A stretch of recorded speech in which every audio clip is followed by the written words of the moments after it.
Pra tua glória, Deus, eu vou viver. Sou simples barro, nada sou, eu sei, mas eu estou aos teus pés. Miserável, morto aqui nasci, e o teu nome não honrei, meu Deus, mas graça, Pai, tocou-me, eu criei, pois tu me levaste,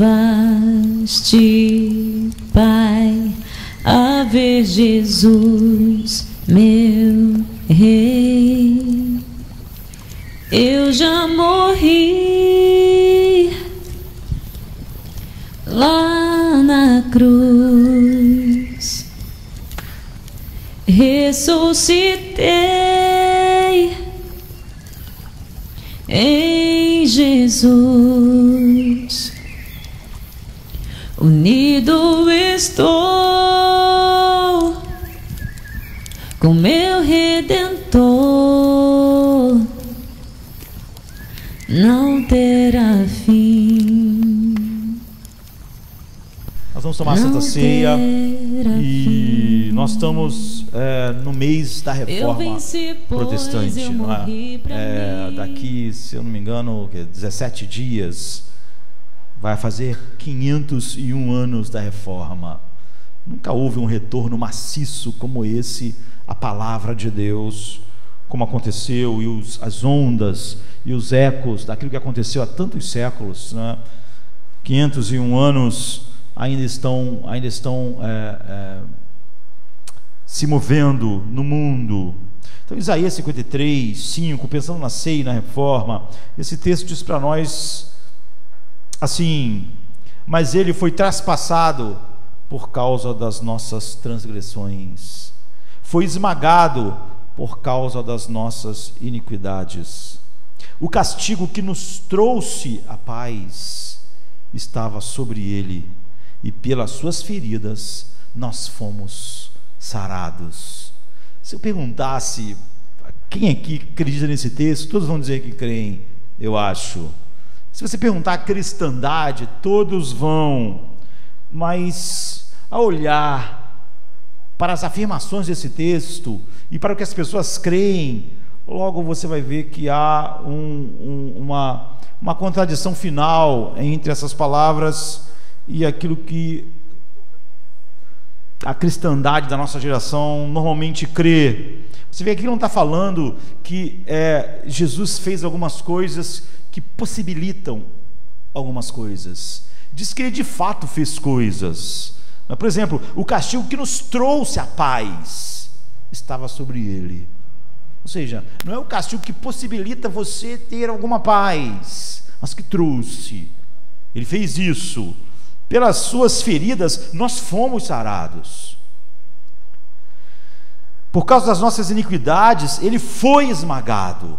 Ele não foi esmagado e com isso abriu-se uma possibilidade. Não. Por ele ser esmagado, ele foi esmagado pelas minhas iniquidades, e o castigo que me trouxe a paz, e não que possibilitou, estava sobre ele.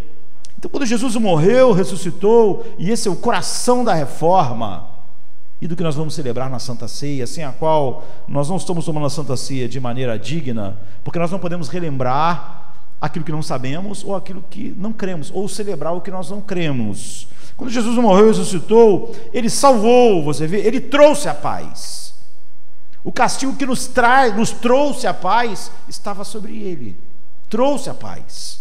Ele fez essas coisas. Então, o que nós temos que nos perguntar, normalmente as pessoas gostam de usar palavras que não têm muito significado real. Isso é quase uma característica do ser humano. Se eu perguntasse, você ama a humanidade? Todo mundo aqui ama, porque, vamos combinar, não é difícil amar a humanidade. A humanidade é fácil. Agora, se eu perguntasse para você, você demonstra amor por cada pessoa que você encontra? Cada pessoa, você demonstra amor? Aí você ia dizer para mim, não, mas eu amo a humanidade. Você vê, É fácil, é muito mais fácil do que amar qualquer pessoa, amar a humanidade. Nós cantamos hoje espantoso amor, não é? Tu deixaste o trono, tu desceste para as trevas. Nós estamos falando sobre o amor real. Isaías está falando sobre coisas reais. Mas é mais fácil amar a humanidade toda do que uma pessoa, um indivíduo, mesmo que essa pessoa seja importante para você, mesmo que ela seja a pessoa mais importante para você, eu acho, não é? E você também, é muito mais fácil amar a humanidade do que amar o seu melhor amigo. Amar o seu melhor amigo é muito mais difícil do que amar a humanidade. E amar a sua família espiritual, que é a igreja, amar a humanidade é mais fácil do que amar. É por isso que tantas pessoas fingem amar uma igreja que é invisível. Porque amar a humanidade ou amar a igreja invisível é muito mais fácil do que amar a família espiritual. Ou amar a humanidade é mais fácil do que amar o seu melhor amigo. Na verdade, eu diria que amar a humanidade é mais fácil do que amar o Mateus e o Tomás, os meus filhos, ou mesmo a minha esposa. É muito mais fácil eu amar a humanidade, fazer declarações de amor pela humanidade, do que realmente amar a minha esposa. Afinal de contas, essas pessoas frequentemente, não quero que elas fiquem tristes, nem vocês que são meus irmãos espirituais, frequentemente me incomodam. Não é? Meus amigos, mesmo o meu melhor amigo me incomoda, meus filhos às vezes me incomodam, vocês, minha família eterna me incomodam, minha esposa muitas vezes me incomoda, e a humanidade nunca me incomoda. Sabe, a humanidade ela não me incomoda nunca, é ótima a humanidade, não é? E ainda mais quando é uma pessoa muito difícil, não é? Ou um inimigo próximo, eu logo penso, Senhor, me dê a humanidade para amar, não essa pessoa. E a razão porque é tão fácil amar a humanidade é que nós nunca temos que de verdade lidar com a humanidade. E é por isso que hipocritamente tem gente que ama a igreja invisível, e ele diz que não tem nenhum contato com a igreja, uma comunidade local. Porque é hipocrisia, porque é óbvio, ele não tem que lidar com a igreja invisível. A igreja invisível não incomoda ele, não causa nenhum problema a ele, mas a igreja local sim. Então é óbvio que para John Lennon era muito mais fácil fazer música sobre a paz. Se o mundo vivesse em paz, se todos nós dessemos as mãos, e se todos nós nos abraçássemos, do que ele abraçar o Paul, o Ringo, porque ele tinha que lidar com essas pessoas. As pessoas eram irritantes nos ensaios, essas pessoas discutiam com ele sobre qual música ia entrar no disco. Era muito mais fácil John Lennon amar a humanidade, fazer essas músicas sobre paz, do que amar a esposa dele. Então ele largou ela, porque você vê, você nunca tem que lidar com a humanidade. Nós só temos que lidar com pessoas individuais. Nós só temos que lidar com pessoas reais, individuais, que estão na nossa vida. E você sabe como as pessoas são, não é? Vamos ser sinceros, pessoas são complicadas. E seria mais fácil a gente dizer que amar a humanidade é fácil, porque amar a humanidade não exige que você ame de verdade. É só uma abstração, é só um engano, é só uma ilusão. Você não é obrigado a amar a humanidade de verdade. Por isso é fácil amar a humanidade, porque não tem nada a ver com amor. Então, amor e comportamento são duas coisas que estão extremamente ligadas. Os sentimentos que nós chamamos de amor produz comportamento, e muitas das vezes o sentimento é nutrido mais ainda por esse comportamento. Essas coisas se autoalimentam. Então, é por isso que no casamento, o casamento protege o amor, não o amor protege o casamento. A aliança protege o amor, porque me coloca numa relação em que eu tenho que agir de uma maneira tal, mesmo quando os sentimentos não estão fluindo na direção e da maneira correta. Então, quando você quer separar o amor do comportamento, você acha que pode ter um comportamento pior e mais baixo do que um suposto sentimento. Você quer emoção sem comportamento. É isso. E isso é não só egoísta, isso é perverso, não é? Porque é o que todo coração caído tende a fazer. Ele quer emoção, mas ele tem pavor do comportamento. Então ele quer separar essas coisas. Por isso ele diz amar a humanidade e tem muita dificuldade com as pessoas reais que o cercam. Nós separamos a emoção do amor e o comportamento do amor, mas nós não podemos separar a emoção do amor do comportamento do amor com nossos relacionamentos reais. Com o Tomás e o Mateus, eu não posso separar o comportamento do amor com a emoção do amor. Com a minha esposa, com os meus amigos. Então nós temos, quando tentamos separar isso, nos relacionando com pessoas reais, nós vamos acabar tendo frieza, tendo ressentimento e tendo traição.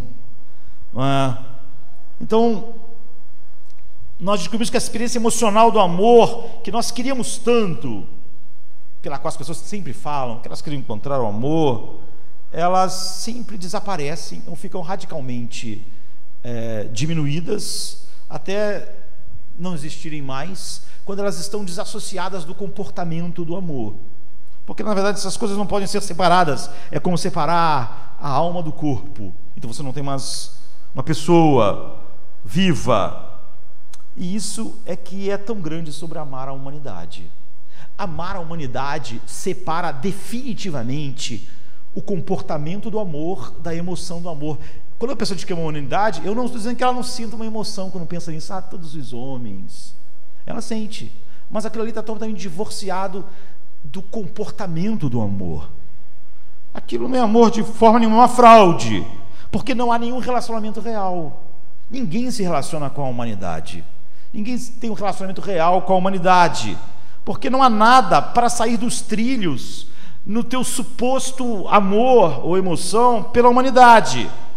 Então, você pode lá ficar chafurdando nas suas emoções como um porco chafurda na lama, se sentindo tão bom em amar a humanidade, quando na verdade você não tem comportamento e nenhuma relação real com a humanidade. Portanto, não há nenhum ato de amor ligado ao suposto sentimento. Você nunca paga o que eu diria o preço do amor.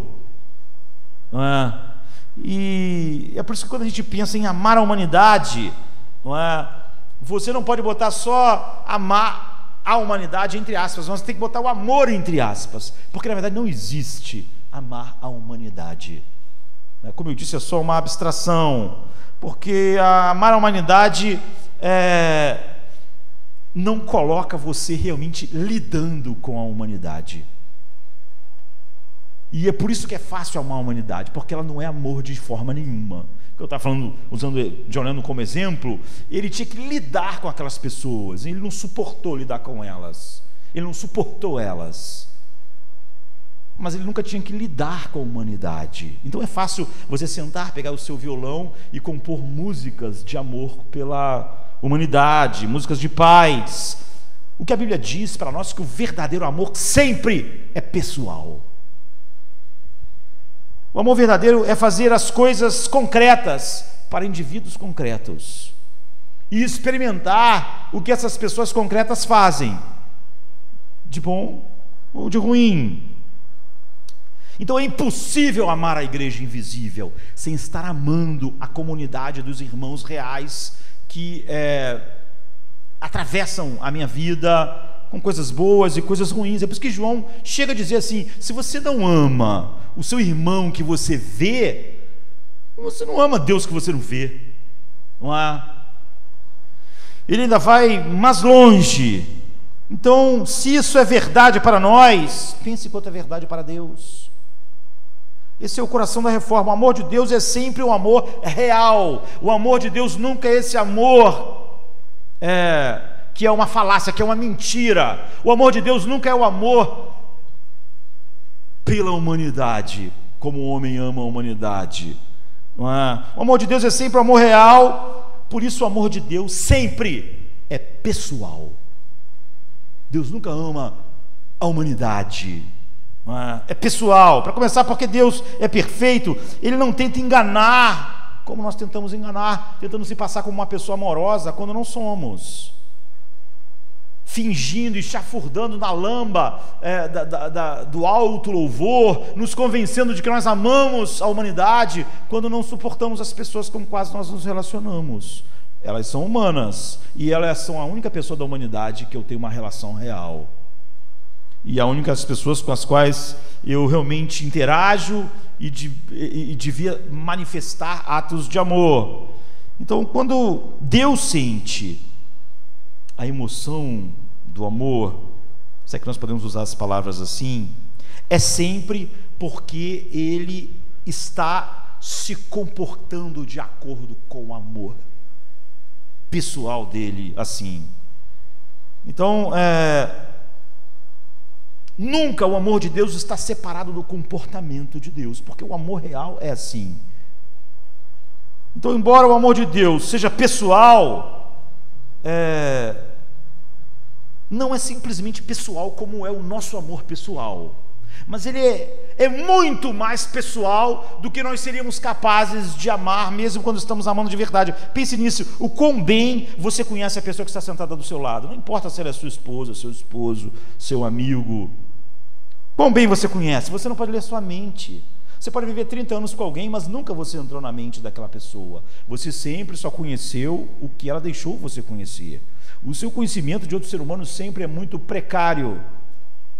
Você não pode ler os seus corações. Deus pode dizer assim: suas palavras e seus atos estão certos, mas o seu coração está longe de mim. Mas você não pode dizer isso. Tudo que você tem das pessoas são palavras e o que elas estão fazendo.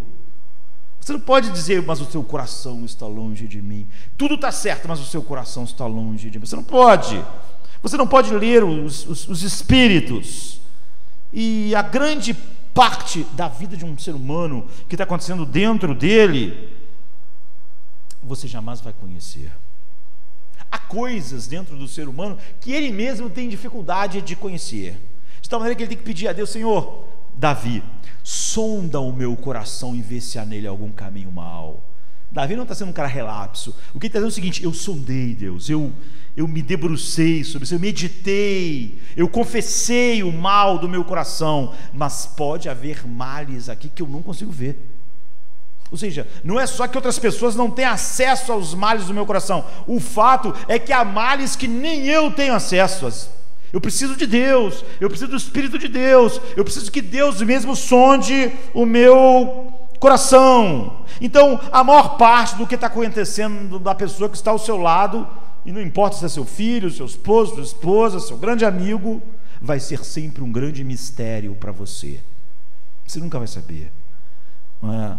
E você então não entende ou não conhece nem perto da metade das coisas mentais que acontecem dentro de um ser humano, das coisas emocionais, das coisas espirituais. E muitas das vezes você não conhece perfeitamente nem essas coisas acontecendo dentro de você. Por isso, com pouco você sabe sobre os outros seres humanos. Nem sobre você mesmo você conhece tão perfeitamente assim. Mas não é assim com Deus, não é? Quando a gente diz que Deus ama pessoalmente, como eu disse, é muito mais do que pessoal, porque Ele sabe tudo, não é? As pessoas que Ele ama são completamente transparentes para Ele. Cada intenção, cada pensamento, cada instante, em toda a vida, totalmente transparentes. São transparentes e não apenas em um ponto do tempo, não só o hoje, mas do início ao fim. Deus sabe tudo. Antes que uma palavra venha aos nossos lábios, Ele conhece, não é assim? Ele sabe tudo. Então, diante de Deus,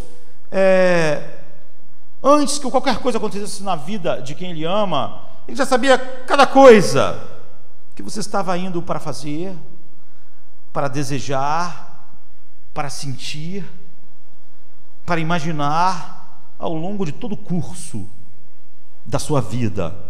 E esse conhecimento de Deus não é abstrato, não é de forma nenhuma abstrata, como algo escrito num papel que Deus tem que ler para conhecer, ou mesmo algo que Deus só sabe intelectualmente, ou seja, sabe na sua mente. Não, é diferente. Porque ainda que você soubesse, conhecesse alguém assim, lendo a mente dela, sabendo o que ela pensa, seria um conhecimento ainda não completo. Mas ele está totalmente presente em cada partícula do seu ser. Cada átomo do seu ser tem que estar junto pelo poder dele. Nele você existe, respira e se move. Então a totalidade do infinito Deus conhece você completamente. Ele sabe que você ele conhece você com uma proximidade tão íntima que você não tem com você mesmo, que você não conhece. Então não tem nada remotamente parecido o quanto Deus conhece alguém. Então quando nós falamos sobre amar pessoalmente, você vê, você só pode amar de verdade as pessoas com as quais você lida. Você não pode amar a humanidade. Mas Deus não só ama assim, mas sem as enormes barreiras que mesmo as pessoas com como você lida com a maior intimidade possível, seu cônjuge, seus filhos, ainda estão muito distante de como Deus se relaciona. Então Deus não pode deixar de ser onisciente e onipresente todo o tempo. Então o amor de Deus, quando a gente diz que ele é sempre pessoal, Deus nunca ama uma multidão, isso está num nível ainda mais profundo do que o nosso amor pessoal. É algo muito maior. E ele não pode ser diferente, porque ele não seria Deus. Não há nenhum engano em todos os atributos, em tudo que o caráter de Deus é. Então um Deus que nos conhece tão completamente, tão intimamente, é totalmente incrível que ele ame alguém. Provavelmente, se nós conhecêssemos as pessoas que nós mais amamos, conhecêssemos tudo que ela não deixa nós conhecermos, nós não amaríamos ninguém. Nós não suportaríamos viver perto de ninguém. Mesmo que nós não tivéssemos o conhecimento como o de Deus, que nele existimos, respiramos e nos movemos, mesmo que nós tivéssemos o conhecimento só remoto de tudo que está na mente, no coração de alguém, minuto a minuto, e nós sabemos as coisas horríveis que acontecem dentro. Olha para o nosso mundo horrível.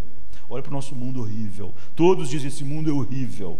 Mas esse mundo é só uma pequena parte do mundo horrível do coração das pessoas. Porque grande parte das coisas horríveis no ser humano ele não tem coragem de dizer.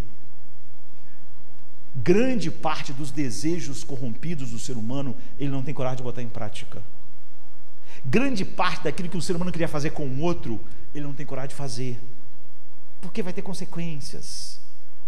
Então esse mundo horrível nem de perto se parece com o mundo horrível dentro do ser humano, que a graça de Deus suprime e que Deus criou, que é governos, família, todas essas coisas para conter o mundo horrível do coração humano. Então nosso relacionamento de salvação com Jesus nós temos que de fato amar Jesus pessoalmente. Nós de fato tem que ser verdade pessoal para nós. Quando Pedro diz: vocês não o viram, mas contudo vocês o amam e sentem uma alegria indizível e cheia de glória nele. Então, isso tem que ser pessoal, tem que ser real, tem. Agora, quanto mais deve ser pessoal o amor de Jesus, porque ele salva, por causa de todas essas razões, não é? Então Deus, Cristo, fez cada uma das coisas que ele fez por amor. Ele tem que fazer cada uma dessas coisas pessoalmente. E se nós queremos entender a obra de Jesus para nos salvar, então nós precisamos começar por aí. Como eu disse, esse é o coração da reforma.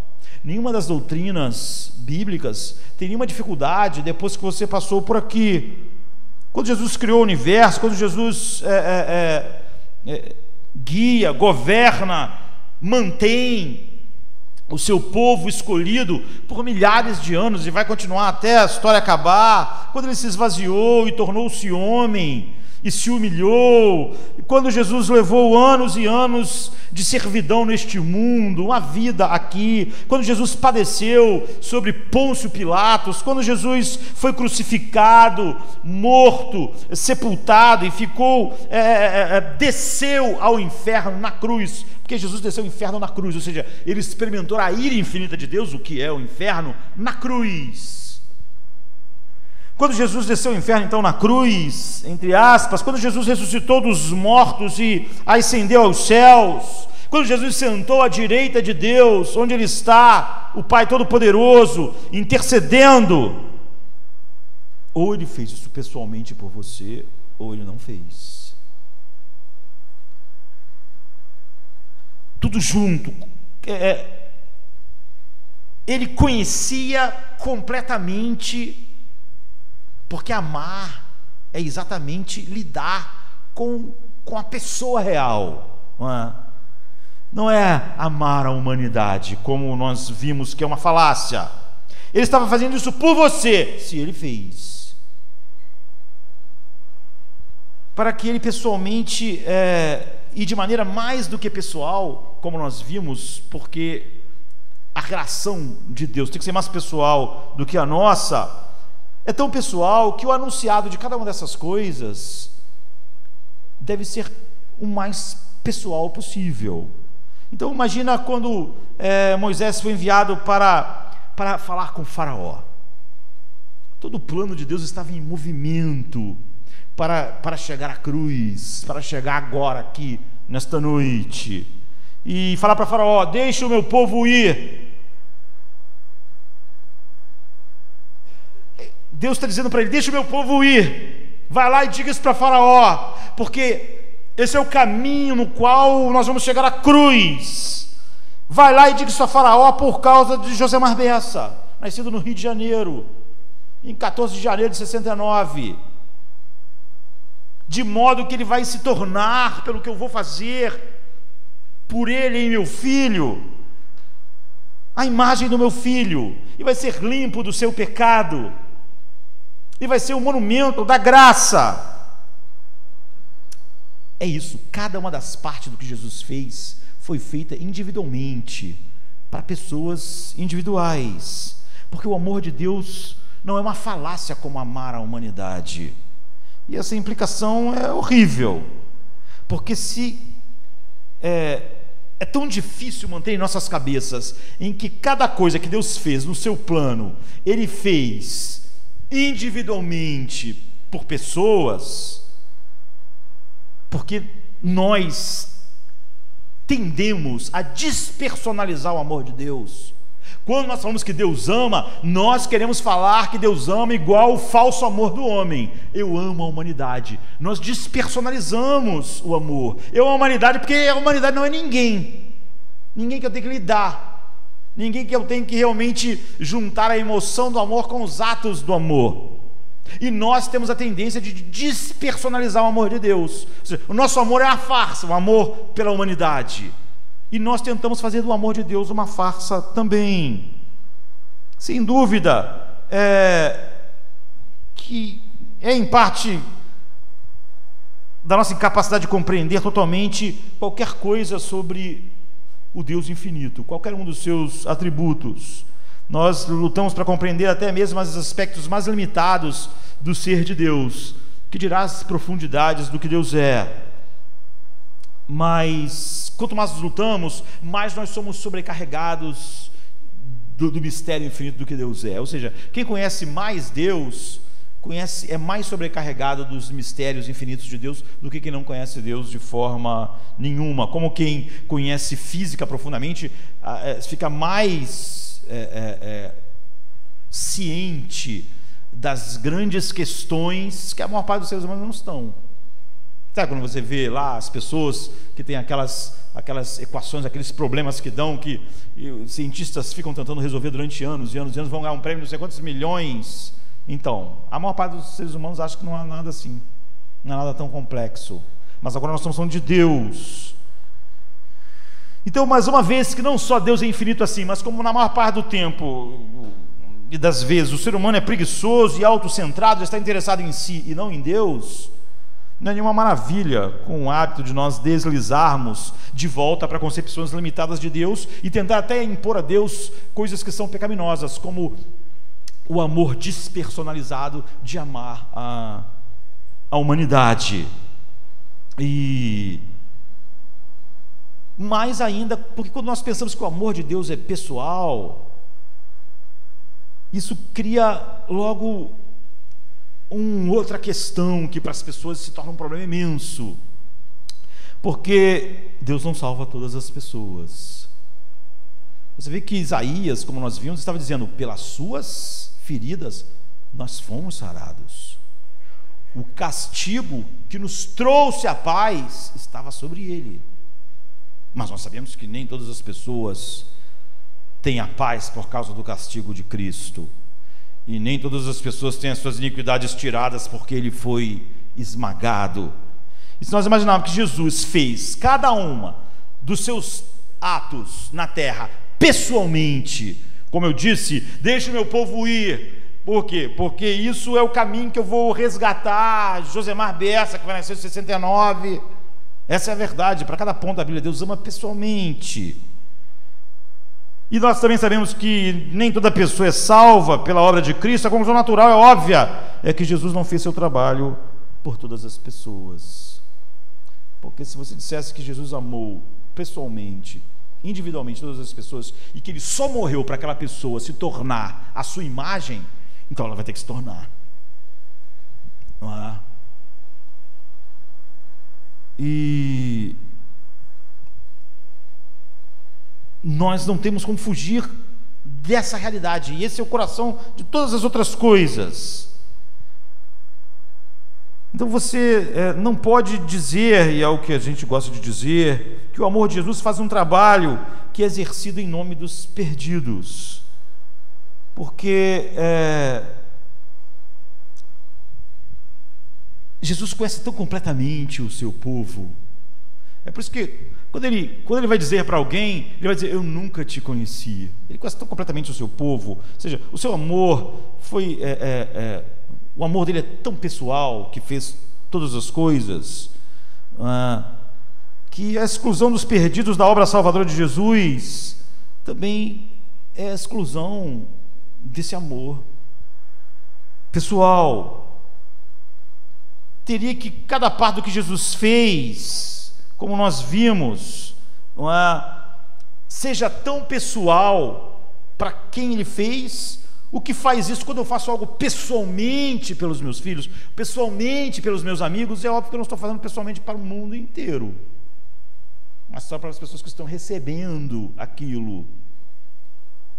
De tal maneira que seria verdade, eu acabei de dizer que Deus está falando em cada ponto da Bíblia: Moisés, eu estou enviando você para falar com o faraó que deixe o meu povo ir, em nome do Josemar Bessa, porque esse é o caminho pelo qual eu vou fazer dele a imagem do meu filho para sempre. Mas o contrário também é o oposto, é verdade.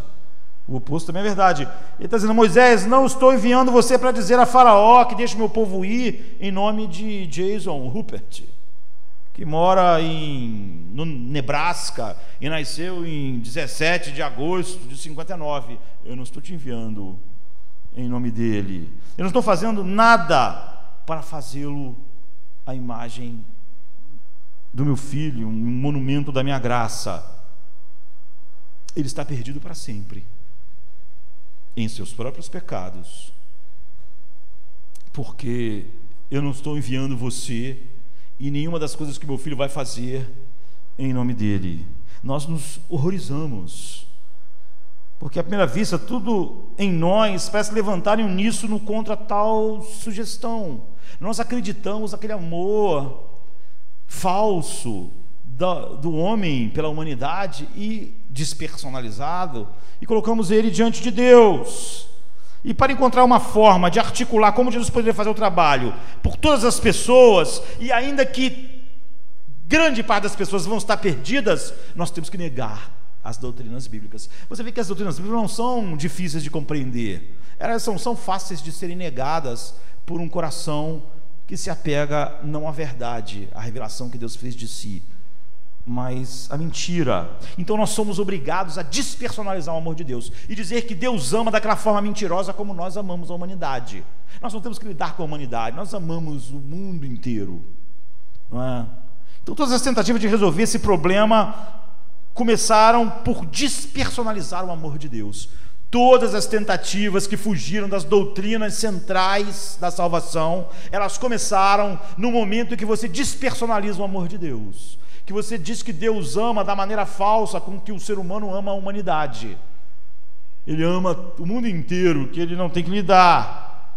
E você não pode fazer só isso. Isso desencadeia um processo ou uma pilha de dominóis que não pode mais parar. Porque Deus é todo poderoso, tudo que Ele faz deve ser bem sucedido.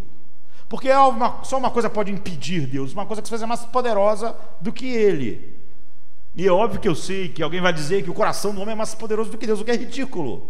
Não é? A Bíblia afirma exatamente o oposto. Homens que odeiam Deus, como Paulo, indo para matar e destruir, e ele é chamado. Ou então, enfim, nenhum ser humano estava buscando Deus, desejando Deus.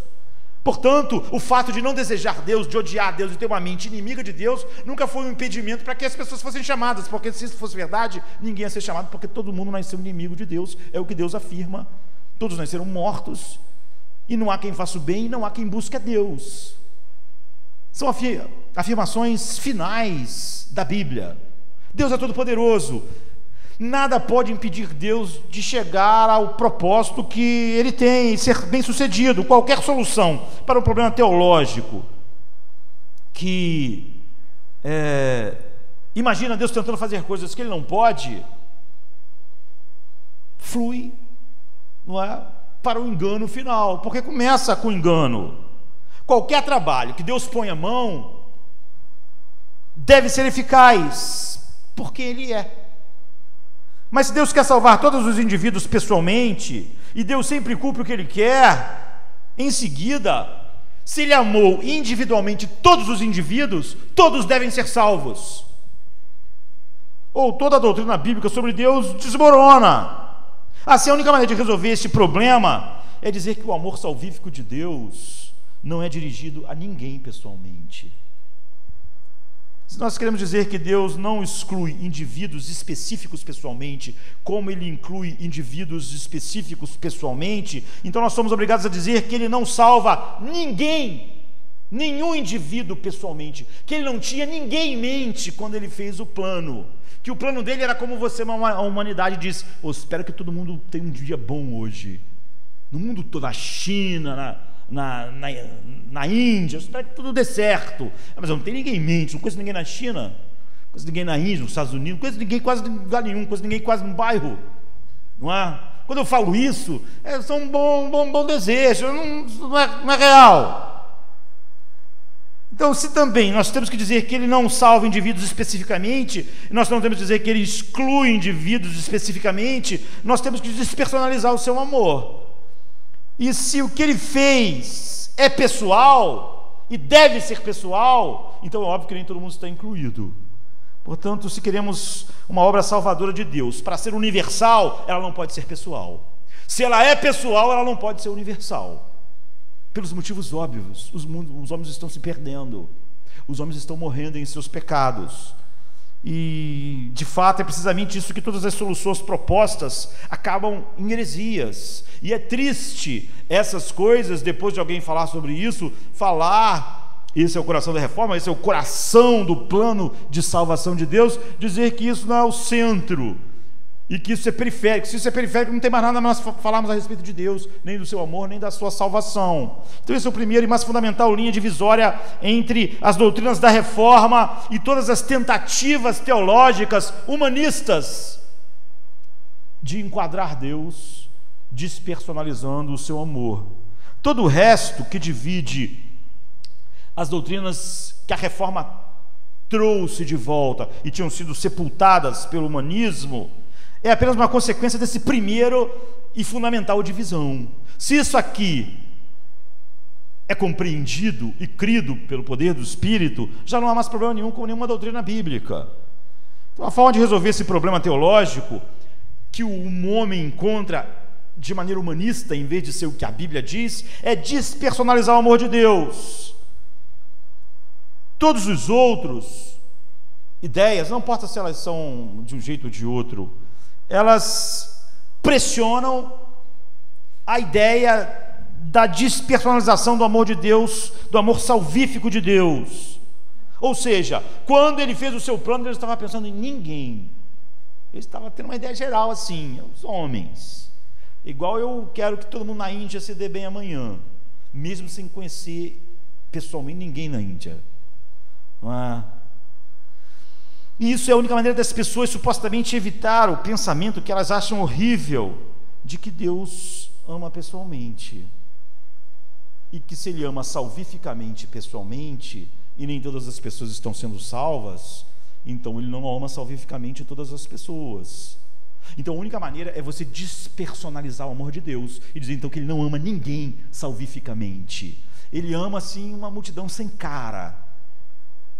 Que Jesus não foi para a cruz por causa do Josemar, ou de Pedro, ou de Paulo. Ele não foi por ninguém. Ele foi para a cruz de uma maneira assim, como você ama a humanidade, aquela maneira falsa. Então, cada tradição, além das doutrinas bíblicas de salvação, afirma que o amor salvífico de Deus não se destina a indivíduos particulares. Essas pessoas são contraditórias, porque elas vão dizer assim: Deus me ama. Mas se você perguntar a ela como é esse amor, ela tem que dizer que Deus não ama ela de fato, ela pessoalmente. Deus ama, Ele tem um amor despersonificado, Ele ama uma massa. Ele é uma massa, Ele ama uma massa, um aglomerado de seres humanos que Ele não tem em mente. Como você quando ama. Então Deus pode muito bem amar as pessoas assim, e por isso o que vai acontecer com elas não está fatalmente ligado a esse amor. Esse amor não faz nada. Como eu desejar que o pessoal lá na Índia vá bem amanhã, não faz nada por eles, nem o amor de Deus. Esse amor dele é despersonificado, portanto as pessoas que são alvo desse amor, essa massa, grande parte dela vai estar no inferno e grande parte não vai estar. Isso não tem nada a ver com o amor dele. Ele fez isso porque ele ama as pessoas de maneira geral, de maneira abstrata, tão abstrata quanto eu amo as pessoas que eu nunca vi. Eu amo o mundo todo. Em suma, Jesus morreu na cruz e eu sou dos mortos porque Ele ama a humanidade, não porque ama uma pessoa.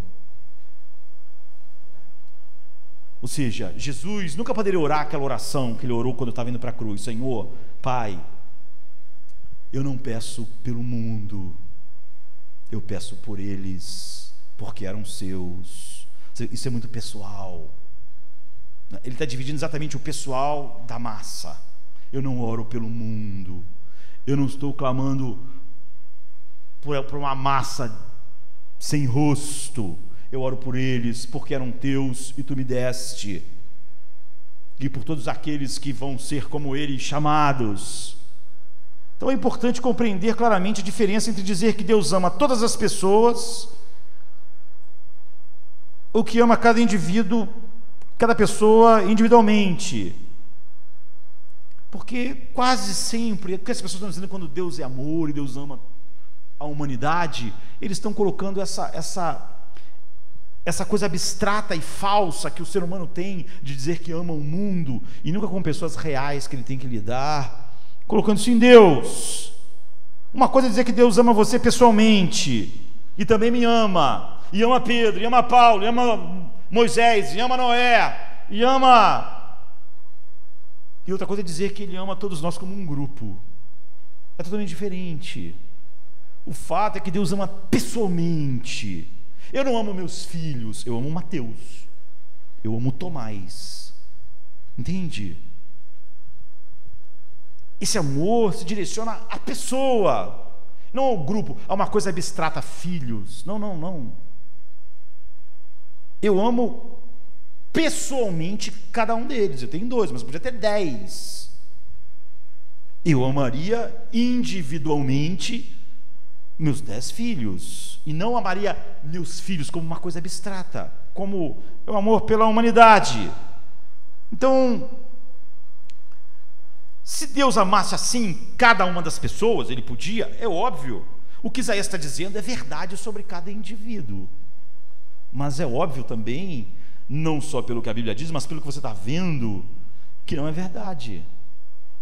Que muitas pessoas não tiveram suas iniquidades apagadas porque ele foi esmagado, e nem tem paz pelas suas pisaduras. Pelas suas pisaduras nós fomos sarados. O castigo que nos trouxe a paz estava sobre ele. Um monte de pessoas que não têm paz nenhuma, mesmo estando no meio da igreja visível. Então, correndo o risco de tentar, de testar a nossa paciência, né, já que o tempo passa rápido, nós devemos insistir e pressionar neste ponto, porque você vê, isso é o coração da reforma, porque todas as outras doutrinas dependem disso aqui. Se aqui as coisas saem do ponto, todas as outras coisas saem do ponto. Você não tem mais uma visão correta de Deus, do amor de Deus, da salvação e de nenhuma das doutrinas. Todo o resto deve estar pendurado nisso. Então, todas as tradições humanistas que tentam mudar o que a Bíblia diz, elas têm que despersonalizar o amor de Deus. Se você perguntar o que é amar a humanidade, é óbvio que ela vai ter que dizer que amar a humanidade é assim, os atos pessoais de amor de Jesus não se direcionaram a ninguém. Ele não tinha ninguém em mente. Ele não recebeu realmente um grupo de nomes de pessoas que ele amou. Paulo diz assim: porque ele nos amou antes da fundação do mundo, e em amor nos predestinou para ele. Quem? Todo mundo? Todo mundo não, nós estamos se perdendo. Nós temos nele, porque ele nos predestinou na eternidade, nós temos toda sorte de bênçãos espirituais. Nós quem? Todo mundo tem toda sorte de bênçãos espirituais? Não tem. É claro que em amor nos predestinou não é uma coisa abstrata, como Josemar ama as pessoas da China. Então, todas as tradições teológicas, humanistas, além dessas doutrinas que foram trazidas na reforma de novo, reivindicam sempre um amor abstrato de Deus pela humanidade, nunca um amor real, pessoal, que levou Cristo até a cruz e descer à sepultura e depois ressuscitar. Esse amor que todas as tradições humanistas falam sobre Deus, esse amor não abraça ninguém. Esse amor não tem nenhum nome de ninguém. Esse amor não faz nada por ninguém, como o teu amor pela humanidade não faz. E você impõe esse amor falso pela humanidade, despersonalizado, ao próprio Deus. Se ele fez por toda a humanidade pessoalmente, isso não seria a negação final da Bíblia. Porque nós vimos, em amor ele nos predestinou para sermos conforme a imagem do seu Filho. E todo mundo que ele predestinou, Paulo diz em Romanos, aqui está em Efésios 1, mas lá em Romanos, todos que ele predestinou, ele chamou. Ele chamou todo mundo? Não chamou. Mas em amor que ele nos predestinou. E todo mundo que ele predestinou, ele chamou. E todo mundo que ele chamou, ele justificou. E todo mundo que ele justificou, ele glorificou. Portanto, você vê, é totalmente pessoal. Ele colocou amor sobre alguém, e essa pessoa vai experimentar todos os atos.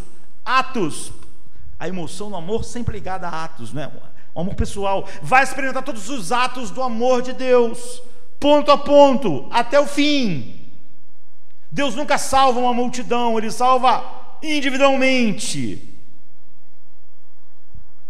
Então o seu amor que levou Jesus à cruz é um amor por todas as pessoas individuais, em seguida todas as pessoas tinham que estar salvas, porque então em amor Ele predestinou todo mundo, e todo mundo que Ele predestinou Ele chamou, e todo mundo que chamou Ele justificou, e todo mundo que justificou Ele vai glorificar, de tal maneira que Paulo já fala no passado. Mas olha para a história, olha para as pessoas, não é verdade. O que você pode dizer é só que a Bíblia não é verdade, e rasgar ela e viver a sua vida, mas você não pode despersonalizar o amor de Deus e ainda ter o Evangelho. Por isso é sem sentido alguém falar que olha, apesar disso, essa doutrina não é central. Essa doutrina é central, você rasga a Bíblia e não há mais nada a respeito de Deus digno de confiança nela. Então nós lutamos contra isso só quando o que nos guia ainda é o humanismo incipiente em nós. E o humanismo não nasceu num ser humano, nasceu numa serpente, não é? Porque se Deus tivesse amado todas as pessoas, Ele predestinou em amor, então Ele predestinou todas as pessoas, e todo o resto ia se seguir. Assim, o amor salvífico de Deus é um amor pessoal que abrange alguns e não todos. Ou então o amor dele não é pessoal, é abstrato, não é real e não salva ninguém. Você não tem outro caminho. Por negar isso e dizer que o amor de Deus é abstrato, um monte de erros tiveram que se suceder. Você teve que oferecer uma salvação num sistema, uma salvação que não tem um Salvador. Porque se você despersonalizar o amor de Deus, isso tem consequências em todas as outras coisas. Você não pode se colocar, como eu disse no início, que se eu perguntasse quem acredita no que Isaías estava dizendo, pelas suas pisaduras nós somos sarados, o castigo que nos traz a paz, que nos trouxe, o que ele diz, estava sobre ele, pelas nossas iniquidades ele foi. Se você despersonalizar o amor de Deus, isso vai ter consequências em todo lugar. Se o amor salvífico de Deus é impessoal, abstrato e falso, como é o amor do homem pela humanidade, segue-se que aquilo que Jesus fez na cruz, e que nós vamos celebrar na Santa Ceia e na sua ressurreição, não salvou ninguém, como Isaías está dizendo. Que o castigo que nos trouxe a paz estava sobre ele, porque o castigo sobre ele não trouxe a paz a ninguém, porque ele não tinha ninguém como alvo desse amor. Ele estava fazendo as coisas como eu posso desejar coisas boas para o pessoal da China. Então, quando Jesus morreu e ressuscitou, ele não realizou uma salvação de ninguém, porque ele não estava fazendo o que disse na sua oração: eu não oro pelo mundo, eu oro por eles. Se ele tivesse isso, implicaria a sua obra de salvação nunca salvou ninguém pessoalmente, porque ele nunca amou ninguém pessoalmente. Portanto, ele não é um salvador. Nós não podemos ter as duas coisas. É racionalmente contraditório. A morte e a ressurreição de Jesus realmente não salva, a menos que você seja pessoalmente objeto da eficácia da sua morte. Ou seja, em amor, o Pai te predestinou para ser conforme a semelhança do seu Filho, como Paulo introduz em Efésios. E como ele amou, ele predestinou para quê? Para ser conforme ao seu Filho. E quem ele predestinou? Ele chamou, justificou. E se Jesus morreu e não ressuscitou por você pessoalmente, mas pela humanidade, por uma massa sem nome, por ninguém, então a morte dele por si mesmo não salvou ninguém, porque grande parte da humanidade está perdida. Então, como poderiam ter sido objetos pessoais do amor que fez todas aquelas coisas? Em vez disso, o máximo que podemos dizer é que a obra salvadora de Cristo tornou disponível a salvação, mas não salvou ninguém. E é o que acontece. É o que de fato acontece, e é como as pessoas de fato não acreditam no que Isaías disse, que as pisaduras dele trouxeram realmente salvação, paz, livrou da ira. É isso que todas as tradições teológicas que não humanistas, que não abraçam a verdade bíblica que foi de novo trazida na Reforma, dizem. Elas retratam a obra salvífica de Jesus como uma criação de um sistema de salvação, mas que não salvou ninguém. É só um sistema. Vai salvar? Não vai salvar? Não sei. Como é que eu vou saber? Ele não tinha ninguém em mente. Ele criou um sistema.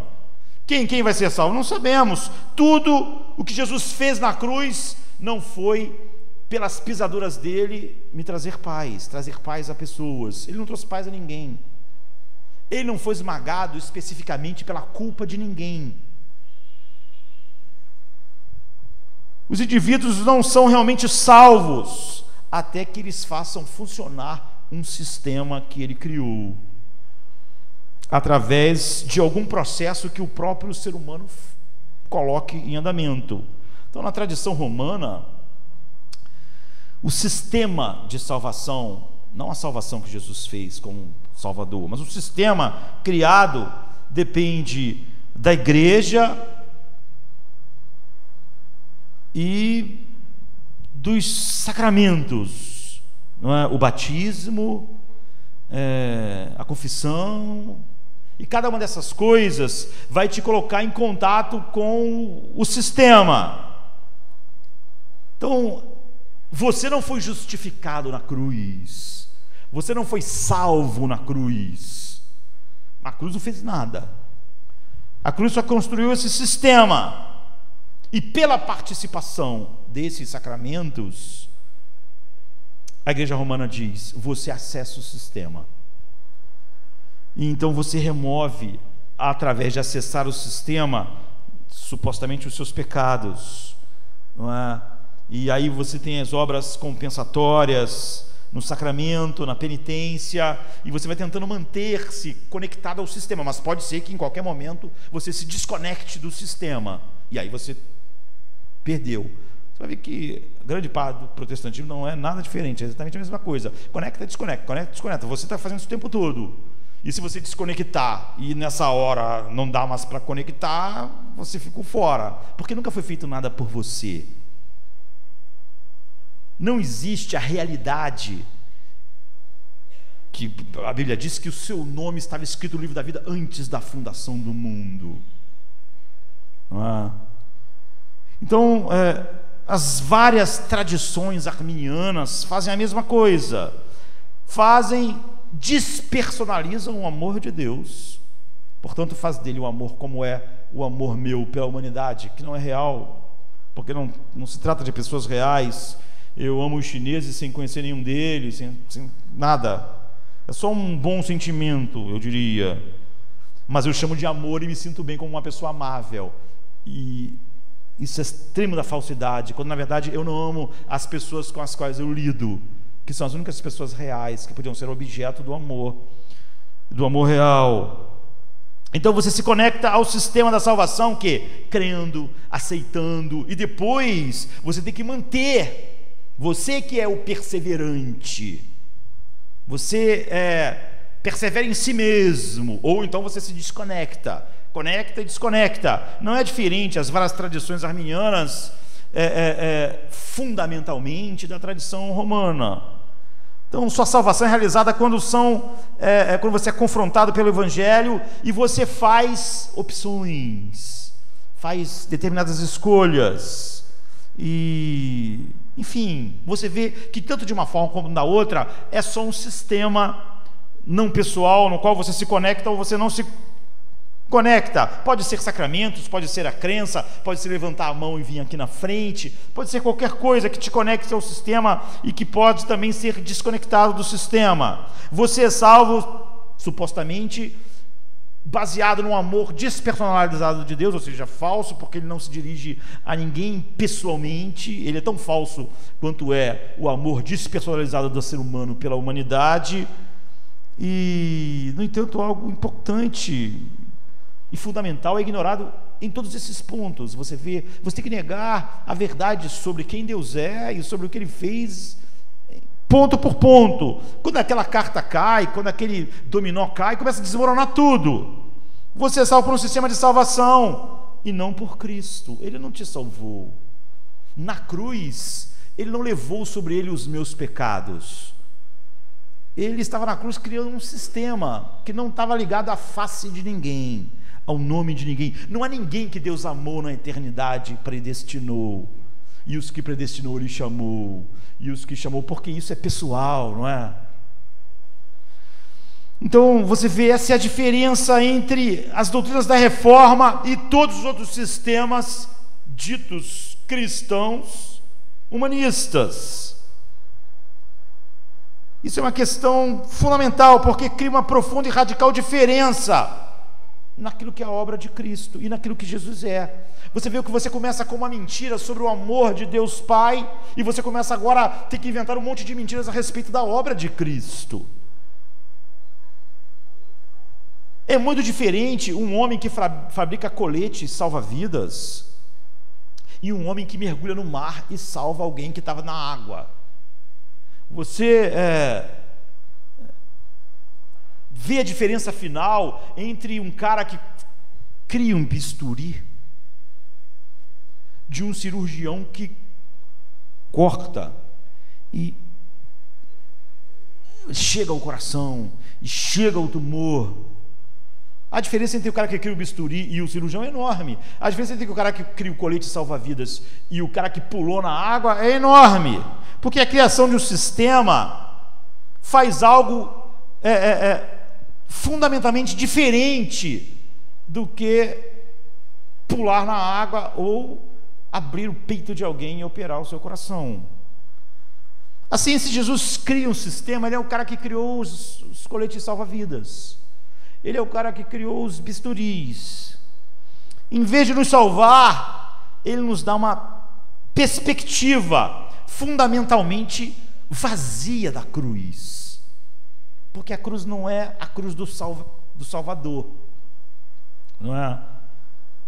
As pessoas que fazem o colete salva-vidas e que fazem os bisturis cirúrgicos, elas podem fazer um trabalho digno, um trabalho importante, mas elas não salvaram ninguém. Não salvaram ninguém. O fato de ter bisturi não salva ninguém. Se você cair perto de mim passando mal e eu tiver 100 bisturis à minha volta, a única que eu posso fazer é te matar com um bisturi. Você não sofrer muito, não é? Não pode fazer nada. Quem criou o bisturi não salvou ninguém, não salvou aquela pessoa. Ele só criou um sistema que, se usado corretamente por alguém que sabe usar corretamente, pode salvar alguém. Nós não damos a honra ao cara que operou o nosso pai e desentupiu o seu coração. Nós não damos a honra disso ao cara que fez o bisturi, nem ao cara que criou as luvas cirúrgicas, sequer ao cara que fez a luz que ilumina lá. Nós falamos, esse cara salvou a vida do meu pai. Ele foi lá, ele entrou, ele foi até o coração, ele desentupiu. Você abraça ele, não é? Ele salvou. Nós não damos essa honra enorme para quem fez o colete salva-vida, ou quem fez o bisturi, ou qualquer uma dessas coisas, com uma razão muito específica. Nós sabemos que aquela pessoa não fez nada a não ser fazer o bisturi e viver. Às vezes ela foi para a praia, ganhou o seu dinheiro com o bisturi que ela fez. Às vezes ela não entende nada de coração. Ele mesmo que fez o bisturi, se tentar salvar alguém com o bisturi, mata, não é? Ou o cara que fez o colete salva-vida, às vezes não sabe nadar. Não sabe nadar. Se tivesse alguém caído, ele ia dizer, tomara que apareça alguém, não faço a menor ideia, tipo, vou pular na água. Eu sei fazer colete salva-vida, mas eu tenho um pavor do mar, tenho pânico de água, não é? Porque na verdade ele só criou um sistema. Assim, se nós mudarmos a concepção de Jesus a partir da pessoa que nos salva para a pessoa que criou um sistema de salvação, nós não podemos nunca mais chamar ele de Salvador, porque ele não salvou ninguém, tanto quanto o cara que criou o bisturi não salvou ninguém, mas os médicos que estão em cada centro cirúrgico agora, mas as pessoas que estão pulando na água agora para tirar as pessoas de lá, Jesus não é alguém que criou possibilidades de salvação. Você viu o que Isaías está dizendo? Pelas suas pisaduras nós fomos sarados. O castigo que nos traz a paz estava sobre ele. E foi do agrado do Pai moê-lo. Ele ficou no lugar das pessoas, no lugar de que ele salvava. Ele fez a propiciação pelo pecado delas. Ele era o bode expiatório, ele era o sacrifício propiciatório. Portanto, se a ira divina caiu sobre ele, que era direcionada a Josemar, não há mais ira para o Josemar. É isso. Porque Deus sequer podia jogar sobre ele a humanidade, a ira da humanidade toda, que vai ainda sofrer essa ira no inferno. Porque Deus teria que derramar a mesma ira 2 vezes no seu filho e depois na pessoa, o que criaria outro problema. Você vê, quando você se afasta desse primeiro ponto onde tudo está parado, tudo desmorona. Deus teria que ser injusto. Deus não pode punir 2 vezes a mesma coisa.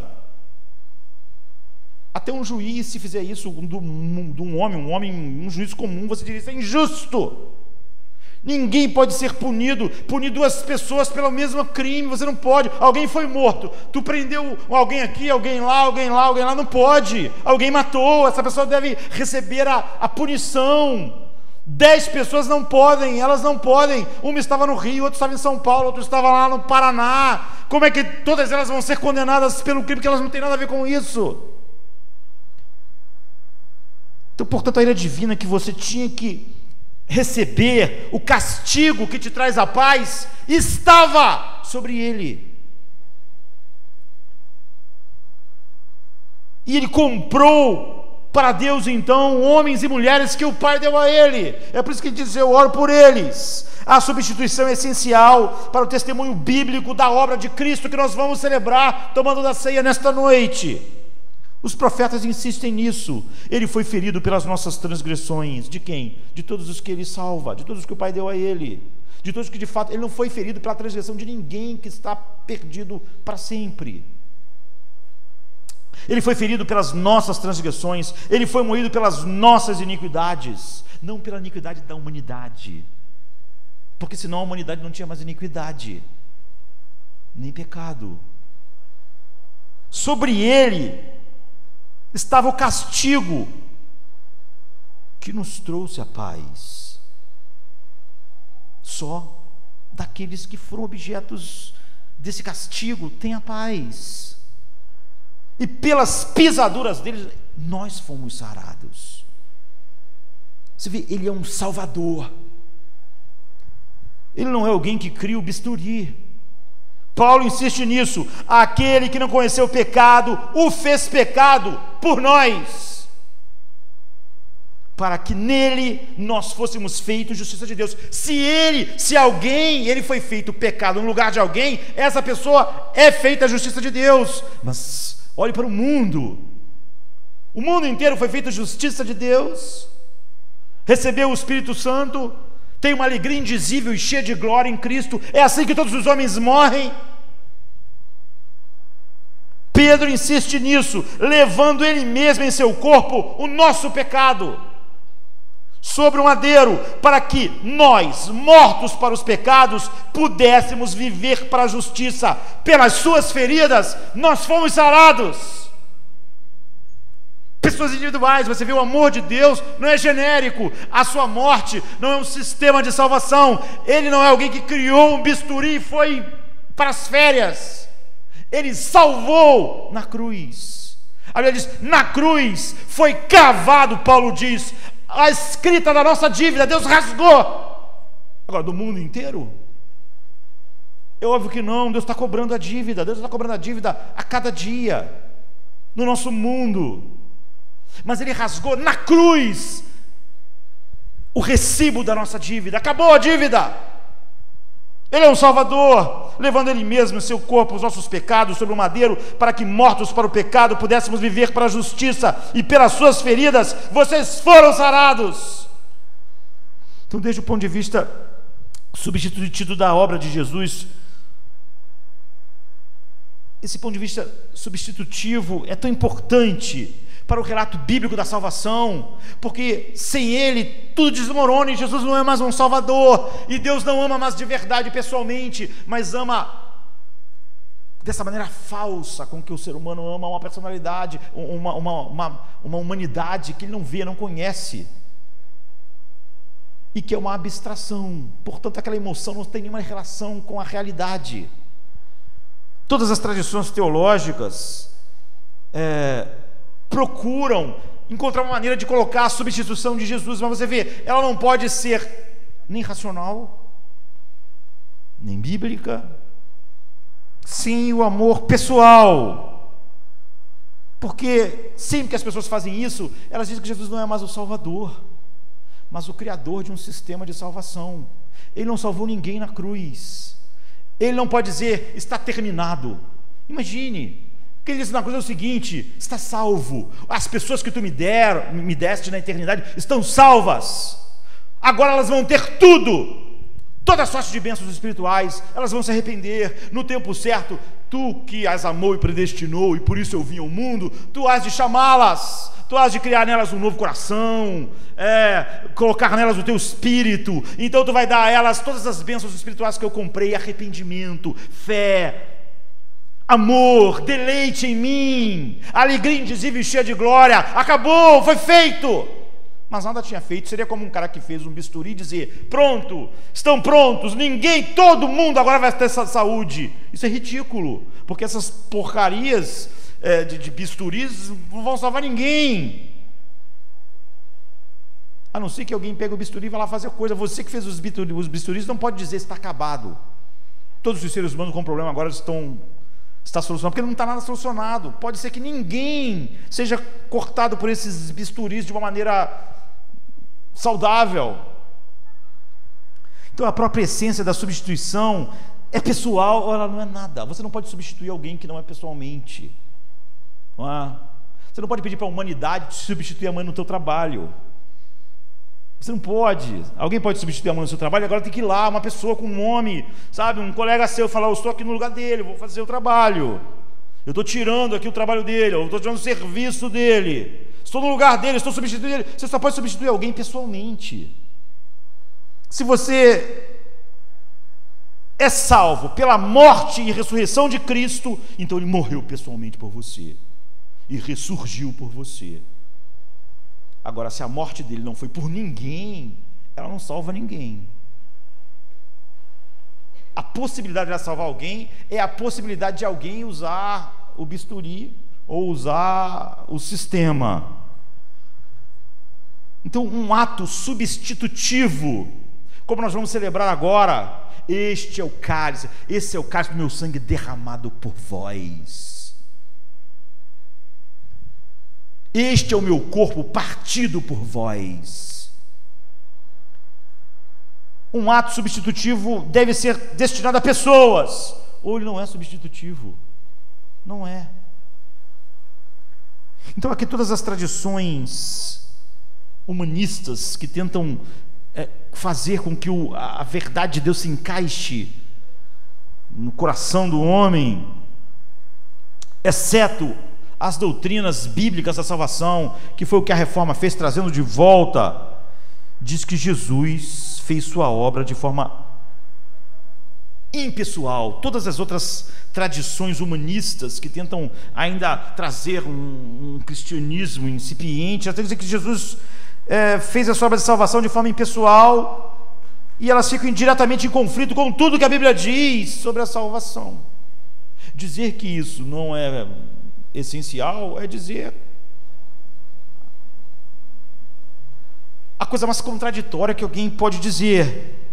Para evitar a conclusão bíblica e que os reformadores pregaram e tomar doses cavalares de humanismo, todas as outras tradições têm que dizer que a obra salvadora de Jesus não se destinou a nenhuma pessoa individual e que ele não tinha ninguém individualmente em sua mente, e tudo que ele fez foi criar um sistema que pode ou não salvar alguém, mas pelas pisaduras dele ninguém foi sarado, como ninguém foi curado por alguém que construiu um bisturi.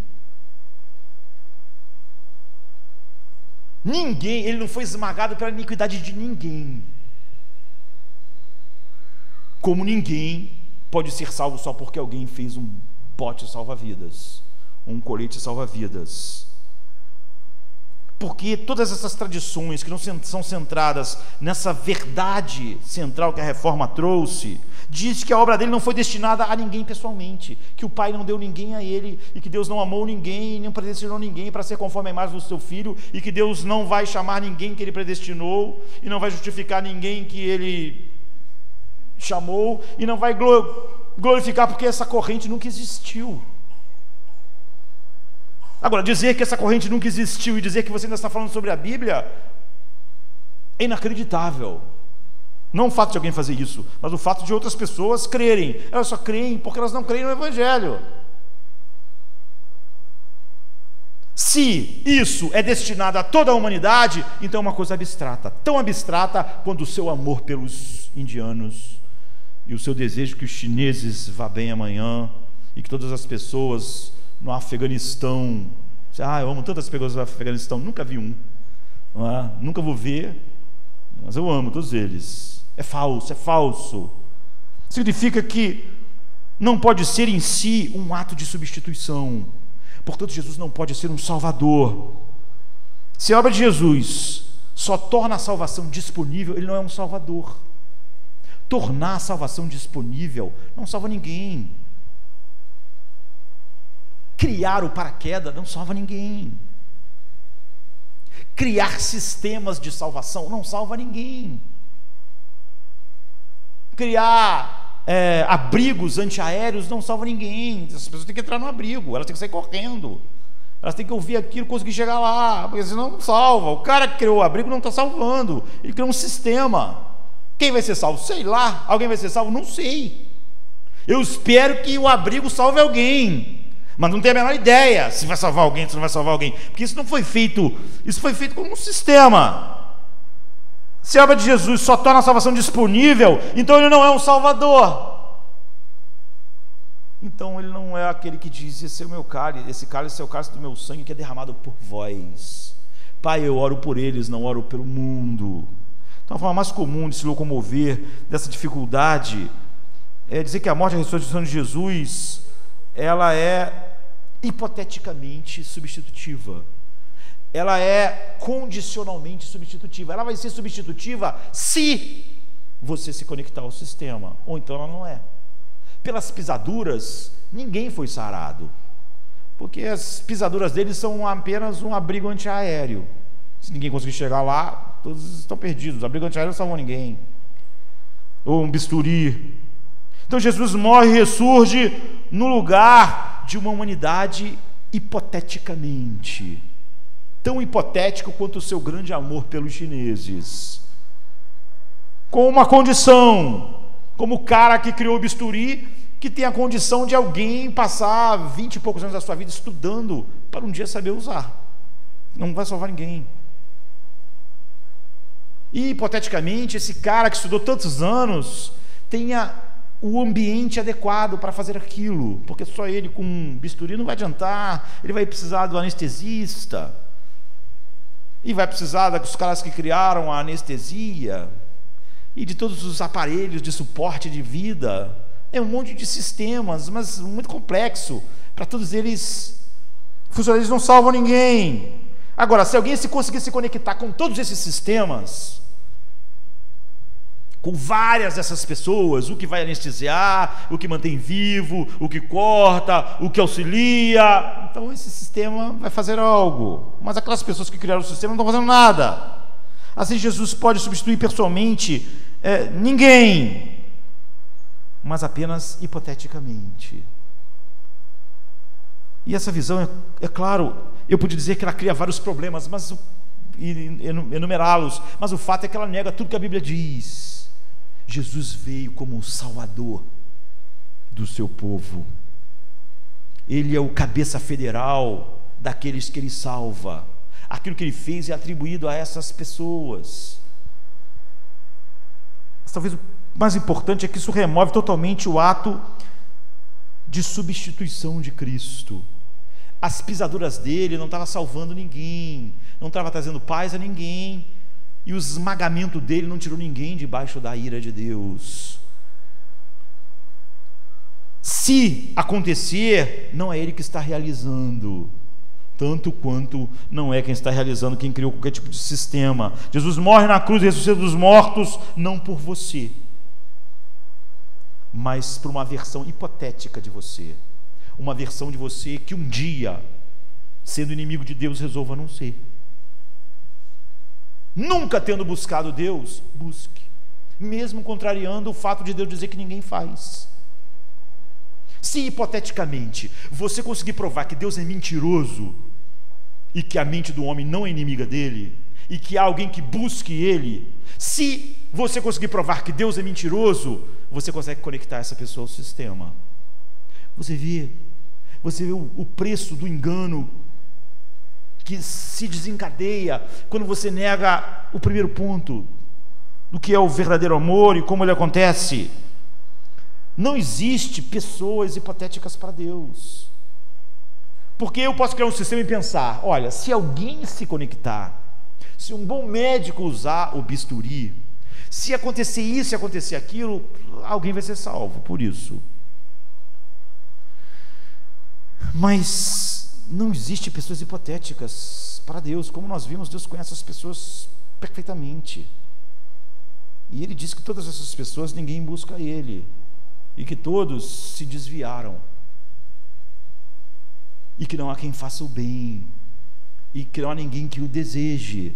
Se o sistema dependesse disso, era a mesma coisa que dizer que alguém, numa época que não existia medicina, inventou um bisturi.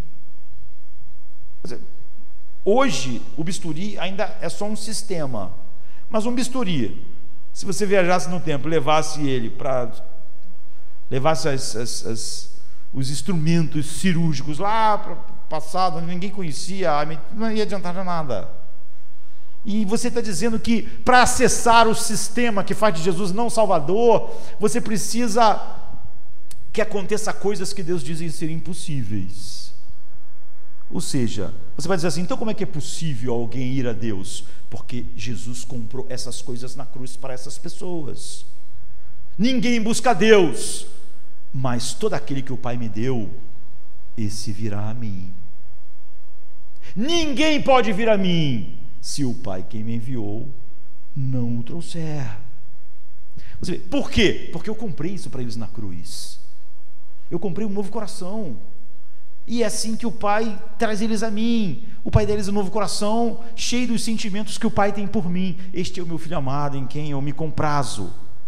Então, você vê, você tem que fazer de Jesus cada uma da sua obra não é substitutiva. E você diz: pastor, mas o homem que é salvo, ele não crê, ele não é batizado, ele não ama a palavra de Deus, ele não ama, mas isso é o resultado da morte substitutiva.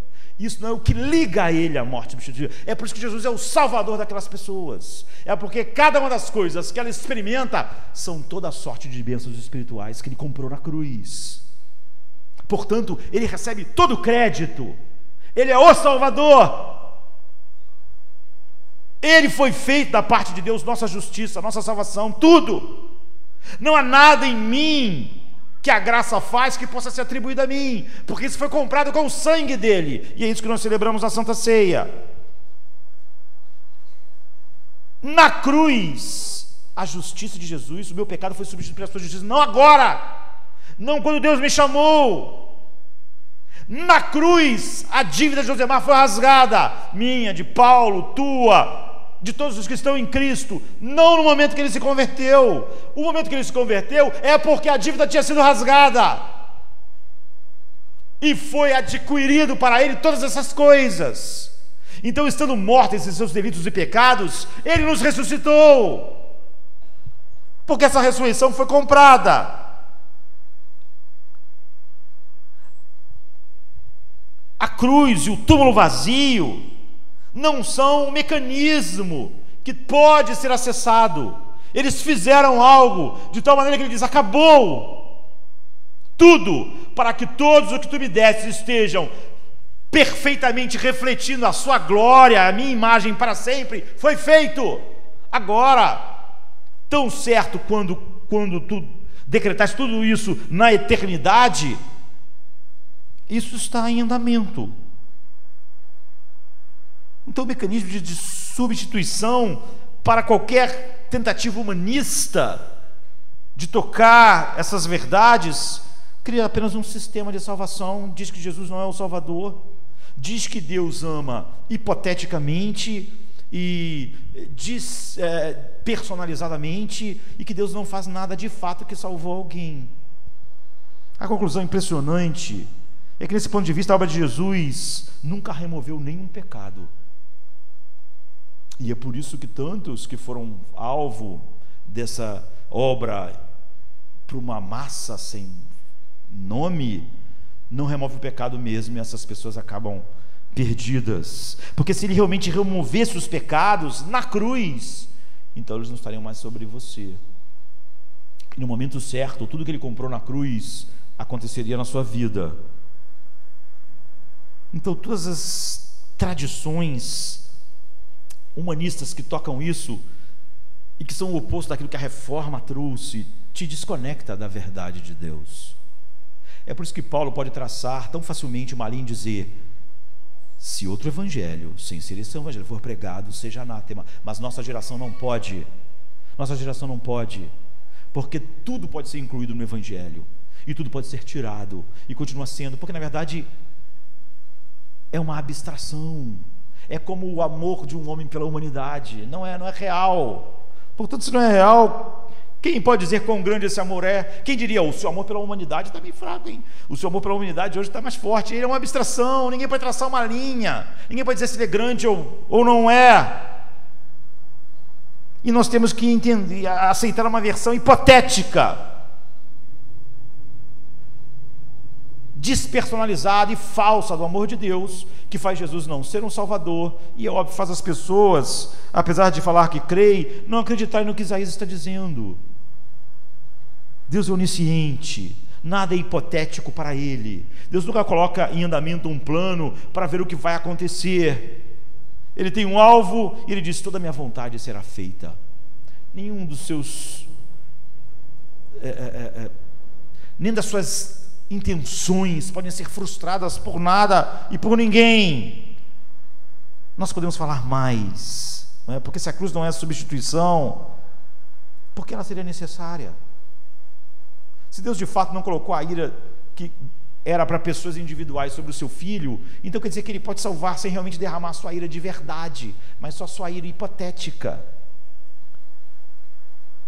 Se você tem todo um sistema, é óbvio que fatalmente Jesus não é o Salvador, ele não tem que ser esmagado pelas iniquidades de ninguém, porque de fato tudo será hipotético, porque o trabalho dele não é em si substitutivo.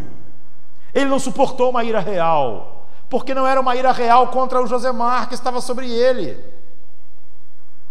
Em vez disso, era só a natureza geral do governo de Deus querendo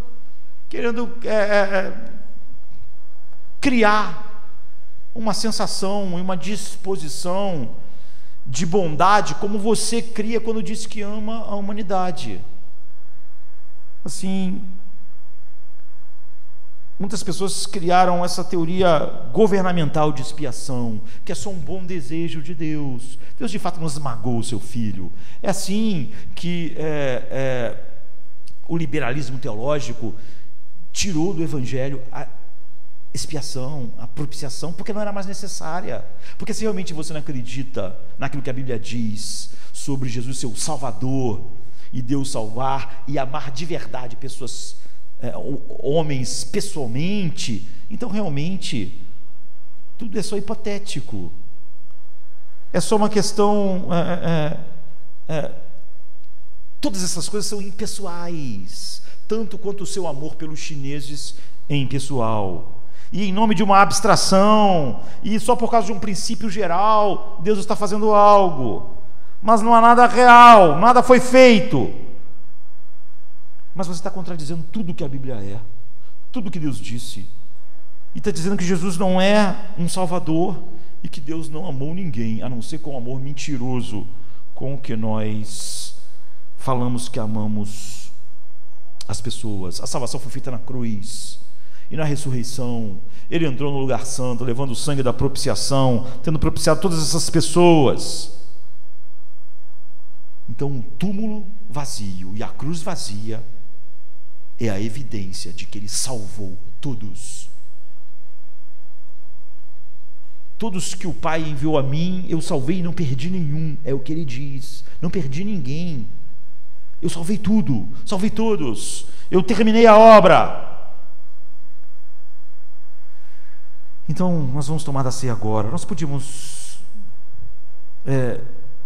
ampliar isso, mas você vê, eu falei que quando você lê o que Isaías diz, de maneira muito fácil e sem pensar profundamente, quase todas as pessoas vão dizer que acreditam no que Isaías diz, mas é só você começar a levá-las para a verdade bíblica e racional que aquilo contém, e aí não, aí as pessoas têm grandes problemas.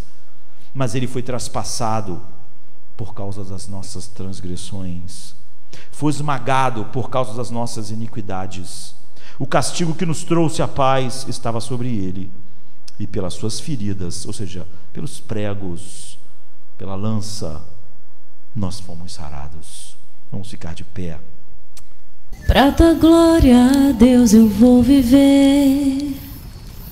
Sou simples barro, nada sou, eu sei, mas eu estou aos teus pés. Miserável, morto aqui nasci, e o teu nome não honrei, meu Deus, mas graça, Pai, tocou-me, eu criei, pois tu me levaste, Pai, a ver Jesus, meu Rei. Eu já morri lá na cruz, ressuscitei em Jesus, unido estou com meu Redentor, não terá fim, não terá fim. Eu venci, pois eu morri pra mim.